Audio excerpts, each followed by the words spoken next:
C'est la quatrième fois que Carlos Ghosn, l'ex-patron de Renault et Nissan, est placé en garde à vue par la police japonaise dans le cadre de l'enquête fleuve sur les détournements financiers au sein de l'entreprise nippone. Cette fois-ci, on lui reproche un abus de confiance aggravé. En novembre dernier, une première arrestation avait eu lieu pour des fausses déclarations de revenus entre 2010 et 2015 et ça avait été une onde de choc.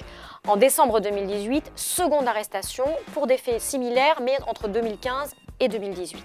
Enfin, le 21 décembre 2018, Carlos Ghosn avait été arrêté une troisième fois, cette fois-ci pour un abus de confiance aggravé. On lui reprochait d'avoir fait couvrir par Nissan des pertes financières qu'il avait réalisées à titre personnel. Ça lui avait valu 108 jours de garde à vue. Il avait été libéré le 6 mars dernier contre une caution de 9 millions de dollars. Cela laissait penser que les autorités japonaises avaient terminé leur travail et qu'elles n'avaient plus besoin de nouveaux éléments. Et de fait, c'est sur un nouveau volet de cette affaire que la police japonaise enquête. Elle a cette fois-ci des éléments qui lui laissent penser que Carlos Ghosn a détourné des fonds qui étaient destinés à un concessionnaire situé à Oman.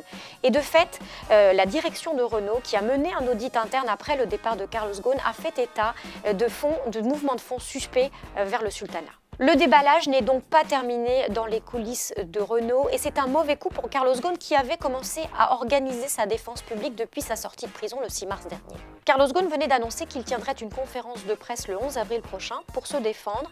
Il va sans doute devoir y renoncer puisque son avocat craint qu'il passe de nouveau 10 jours en garde à vue. L'idée de cette conférence de presse était très mal passée auprès des autorités japonaises puisqu'elles avaient interdit à Carlos Ghosn l'accès à Internet dans le cadre de sa libération sous caution. Carlos Ghosn en appelle maintenant au gouvernement pour le défendre, ce sont ses mots, et pour préserver ses droits en tant que citoyen pris dans ce qu'il appelle un engrenage incroyable.